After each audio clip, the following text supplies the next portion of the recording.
Hey there, baseball fans, and welcome to the latest episode of Coffee and Curveballs. I'm Nathan Rohde, and joining me as always is Shooter Hunt. Today, Shooter, we're talking about the 2021 rankings, which were just updated last week. The 2021s are already proven to be an impressive crop. We got to see a lot of them at the future games throughout the summer. Our boots on the ground have been all over, and this group is already making a huge name for itself. It certainly is. So we're going to run down the top 5 for you, talk about some notable risers as well as some sleepers. So why don't we start it off, Shooter? Tell us about Luke Lito, who's out of Michigan. So number one guy, not from one of the hotbeds like California or Florida. Comes out of Michigan, Portage Central High School, and committed to Louisiana State. Yeah, since the last time we updated, he's committed to LSU. Great pickup for them, obviously. He's held on to this number one spot for a while. Really good feel from the left side at the plate. Can also run his fastball up into the 90s. He's playing shortstop. He can also get behind the plate. There's a lot of options with him. And as a left-handed hitter who projects to have some power in the future, I mean, the sky's the limit for him. Yeah, it certainly sounds like it. Speaking of projecting to hit for some power, at number 2 we got Blaze Jordan of DeSoto Central High School in Mississippi. Mississippi State recruit, shockingly. Tell us a little bit about him and what his future holds. I mean, there's already tall tales being told about Blaze Jordan. The power that he's able to produce at such a young age to all fields, really, because he can drive the ball the opposite way just as well. The bat really stands out. Quickness in that barrel. It's just whippy through the zone. And, oh, yeah, he can play both first and third, and he'll hop on the mound and run it up there pretty good, too. Good-looking athlete who you're already looking ahead to the 21 draft. There's a big-time power bat who could move into those top picks. Certainly could. So at number 3, we've got a Virginia recruit out of Pennsylvania, to be specific, Central Bucks East High School in Nick Bitsko. And they grow them big down there in that Bucks County area. Bitsko, a known name on the national scene, about 6'4", 205, physically put together, uses those legs really well on the mound to drive down. Up to 94 miles an hour with his fastball, getting that downward plane, also able to spin a good breaking ball. But shoot, you're throwing 94 miles an hour as an early sophomore in high school. You know what? It looks like he could throw even harder in the future, and he's starting to really pitch. Sky's the limit for that UVA commit. He's one of 2 pitchers in the top 5. Our next guy at number 4 is a shortstop, however. Tennessee recruit by the name of Brady House out of Winterboro, Georgia. Yeah, and Brady House could very easily hit in the 3-hole and also pitch on Friday nights for Tennessee in the future. So don't be surprised to hear his name continuing moving forward. It's, early and earlier with this scouting process now with major league teams, and he's one that I'm sure they'll be getting a nice track record for, especially since he's from the state of Georgia. But he's an impressive talent. And then I'll round out the top 5 for you here because Irvin Carter out of Florida, he made the move and the jump up to number 1 in the state, has just been really impressive. It's a physical frame. He's worked 88 to 91 with the fastball, touching 92, and just his feel for pitching at such a young age, real polished and mature. He's able to spot that fastball. He's got a good changeup curveball, and then also throwing a firm cutter in the mid-80s. But his ability to go in and out and really pitch is what helps him to jump into this top 5.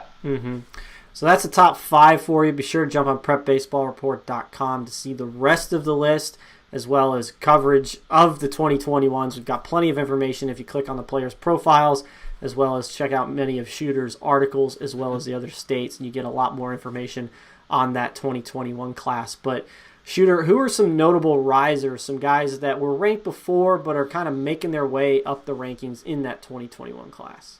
Well, 2 right off the bat that we've talked a lot about coming out of the future games that stood out is immediately number 1, who was the MVP of the future games, Aaron Downs, now a Louisville commit.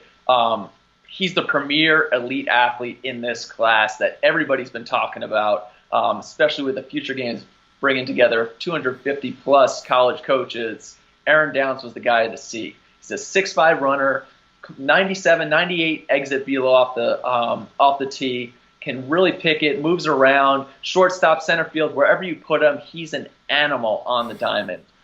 Just finds a way to get it done, stealing bags. Everything about him screams that he's going to have that high ceiling. He's going to get there. But Aaron Downs, can't say enough about him. Out of Iowa, just going to continue to rise. And then Lonnie White Jr., who is another one. That ceiling is so high. He's just going. 3-sport athlete, 6'3", still going to get stronger, but he's a 6'5" runner. And then at the plate, the skill level's there too.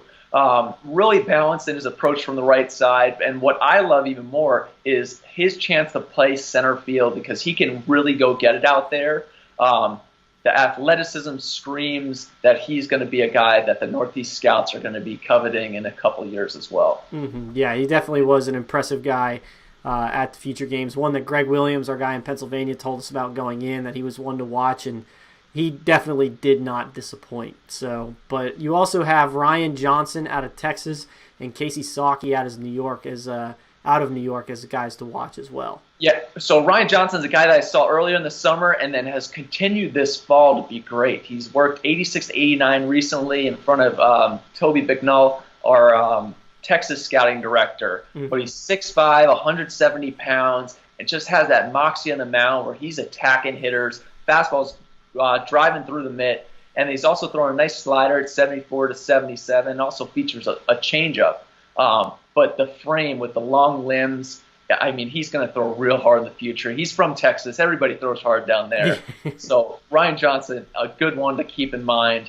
And then Casey Sawkey, another standout throughout the summer, out in New York, was at the Future Games, just kind of looks like a basketball player on the field. Moves around with those long limbs, the arms, the legs, about a 6'7" runner. Can hit. Oh, yeah, he can also hop on the mound, too, and run it up 86, 87. Mm-hmm. But I think a lot of schools are going to be on Casey Sawkey in the future, and he is a very young 2021. Could probably be a 2022. So that's something to keep in mind as well. Yeah, it certainly is, especially when you get to talking about that draft. Those guys that are younger for their class always get a little bit of a tick up. So Casey Sawkey, definitely a name to keep an eye on.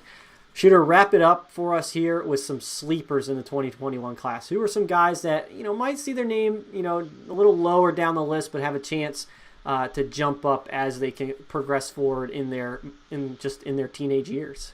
Oh yeah, I'm a big fan of these guys, and just snuck right into the top 100. James Tibbs out of Georgia, Pope High School. Rody, I'm sure you know about Pope High School because it's a really strong program.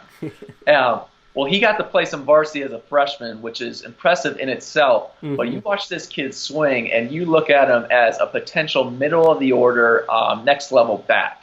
Can really swing it from the left side, driving the ball gap to gap, and just is not afraid. So he's one to keep watching. Noah Miller, shortstop out of Wisconsin, which you used to say you don't usually see shortstops coming out of Wisconsin, but now it's becoming more and more common, I guess. Yeah. But he's a switch-hitting shortstop, can really pick it, and, switch hitter, handles the bat from both sides, still maturing physically, but he's going to get there. Big fan of his. He showed out really well at the Fall Championships in Indy a couple weeks ago. And then out of Illinois, Nick DeMarco, two-way talent. Really like what he brings to the plate, that toughness that's coming out of Illinois, drives the ball from gap to gap, balanced approach from the right side. Shortstop, possibly a third baseman moving forward, but his bat's going to get in that lineup. And, oh, yeah, he's another 85 to 87 arm on the mound. So two-way talent, he's going to make his way to some program, make an impact. Excellent. So that's a good look at the 2021 class. The rankings were just updated, and you can see them in their full glory on PrepBaseballReport.com. Also up on the site right now, we've got a loaded podcast with multiple guests talking about recent events, so be sure to check that out. If you like Coffee and Curveballs, click that subscribe button because we've got tons of great content to bring to you now throughout the fall and even the off season. So, as always, for Shooter Hunt, I'm Nathan Rohde. This was Coffee and Curveballs, and until next time, we'll see you guys at the ballpark.